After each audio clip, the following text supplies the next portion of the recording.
I healed my body, cured my arthritis, and got my life back, not by doing it perfectly, but by fixing the mistakes that cause 90% of women over 45 to quit the carnivore diet. Today, I'm sharing the biggest mistakes most older women make, and the last one is the most important one I wish I had known when I started. I have spent a decade in pursuit of using diet to find optimal health for myself and my family. We even moved to a different state to pursue our dreams of having a small farm because of this. But 4 years ago, even though we were eating all the right things, including our own homegrown meat and veggies, I began to feel the ache of arthritis creeping in on me and slowing me down. It threatened to steal the joy that I had found in our dream life of homesteading. It got to the point where doing farm chores no longer brought fulfillment because I had to work around the pain. And that was the primary reason I started carnivore. Thankfully, I've learned some things along the way, and I want to help you to avoid the mistakes I've made or I've seen others make. Mistake number 1 is eating like a bird. We were the generations who grew up believing in the food pyramid and that eating healthy meant eating low-fat foods and salads. Decades of dieting and calorie counting has taught us to fear food, especially fat and red meat. 4 years ago, as I started this way of eating, I really fought to stop old habits and to view food differently. I had to be very intentional. You see, if we aren't paying attention, we default to our old ways and have a tendency to not eat enough. And the reality is we need nourishment more now than ever in this stage of life. Healing our bodies requires fuel. And we also need the right amount of protein to retain our muscle mass and the fats to fuel our body and keep our hormone production at its best performance. It's not about calories, even though they've tried to lead us to believe that all these years. So in order to fix this, I highly recommend 1 gram of protein per goal weight and 1 to 2 grams of fat for the same. Mistake number 2 is underestimating our hormonal shifts. These hormonal changes like perimenopause and menopause are one of the most overlooked mistakes women make on carnivore. Most of the instant success stories we see online come from younger folks whose bodies haven't yet been through decades of stress or hormone changes. So we think, why isn't this working for me like it's working for them?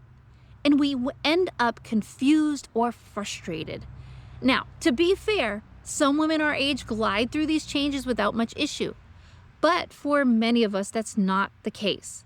These shifts affect sleep, mood, fat burning, and even how we absorb nutrients. In my case, I was doing everything right, but I still couldn't sleep, and my progress had stalled. My lab showed high ferritin, low iron, and stressed adrenals.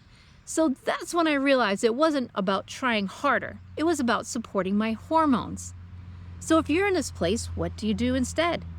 You start tracking your symptoms, your sleep, your mood, your energy. Be a student of how your body responds to this way. Make sure you're eating enough fat to support hormones. Be cautious with fasting in this season of life. More isn't always better. Mistake number 3, not managing emotional eating triggers. Food has been comfort for most of our lives. We use it for celebration, stress relief, boredom. Carnivore removes the processed drug, but the emotion is still there. And yes, this can still happen on carnivore. So while carnivore 100% transforms our relationship with food, especially in the beginning, we can still default to those old coping habits. We just swap the junk food for carnivore-approved foods. Overeating and ignoring physical cues is never good, but also not learning new ways to deal with these triggers are also not helpful. This is really not about food. It's about trying to comfort ourselves the same way we always have. I know in the beginning, I fell a few times trying to overeat some of the good food.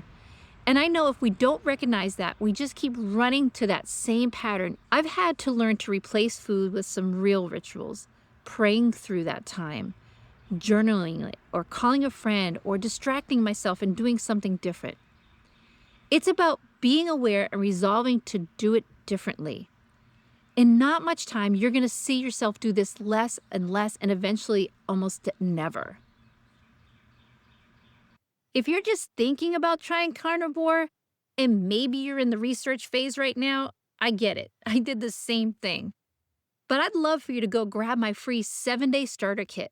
It'll walk you through what to eat, what to expect, how to set yourself up for success for that first week and make it way less overwhelming. The link is below. So now, on to mistake number 4. Mistake number 4 is relying too heavily on dairy, especially cheese. When starting out, it's easy to get excited about all the carnivore-friendly comfort foods, and many of them have cheese as a main ingredients. These recipes bring a lot of yumminess and variety to carnivore, and honestly, they can be a great bridge into a full meat-based diet. But it's also easy to overdo it. Dairy, especially cheese and cream, can spike insulin and can be inflammatory for many people. It is calorie dense and easy to snack on and can slow healing or fat loss if we're not paying attention. Butter's usually fine as it's mostly pure fat and well tolerated for most people. Personally, my biggest adjustment was switching from cream in my coffee to a pat of butter. It didn't taste the same and it wasn't easy, but it certainly helped reduce inflammation and kept me on track.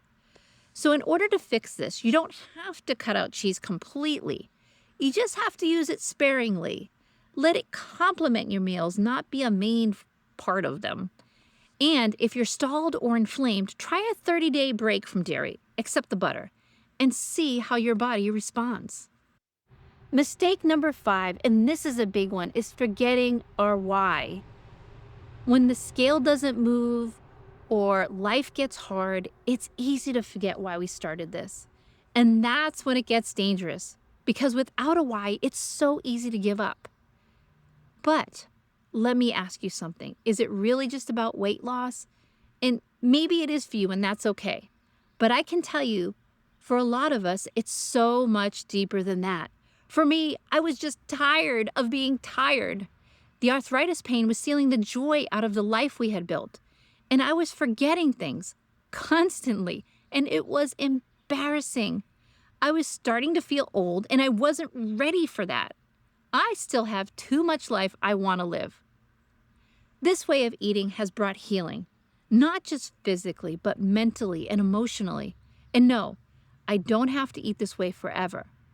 But it is the beginning of finding what truly nourishes me and you, and stepping into a new season of life where food doesn't break you down anymore, where you don't feel sick or stuck or like you're just managing your decline into old age. So take a few minutes, write your why, list every reason you're doing this, and post it on your fridge, your bathroom mirror, wherever you're going to see it. And when it gets hard, and it will, go back to it. And then even if you have to say this out loud, even if it's corny, I'm doing this to live fully, to love well, and to finish strong. Girl, you're not just surviving, you're rebuilding, and your best is yet to come. Okay, mistake number 6, and this is the one that I mentioned at the beginning of the video that I wish I had known sooner, is not seeing a functional or carnivore-friendly practitioner early on. When we're trying to fix things on our own, it's easy to guess and tweak and overthink and then feel like nothing's working. But in our midlife, our bodies have often hidden imbalances, and that can get in the way of healing, even when we're eating perfectly. If you're not looking at the full picture, labs, symptoms, stress load, you might be missing key pieces. And guessing your way through it can delay your progress and make you feel defeated even when it's not your fault. I learned this firsthand, and once I started working with a functional medicine doctor, someone who understood carnivore, we were able to spot issues faster. And because I was already eating this way, my results were clearer. The consistency gave us answers, and that gave me hope. If you can, connect with a functional or carnivore-informed practitioner before or during your journey. Ask for baseline labs. thyroid panels, ferritin, hormones, inflammation markers. It's empowering to see where you're starting and to use real data to track your healing. You don't have to figure it out alone. And when you find someone who gets it, it's a game changer.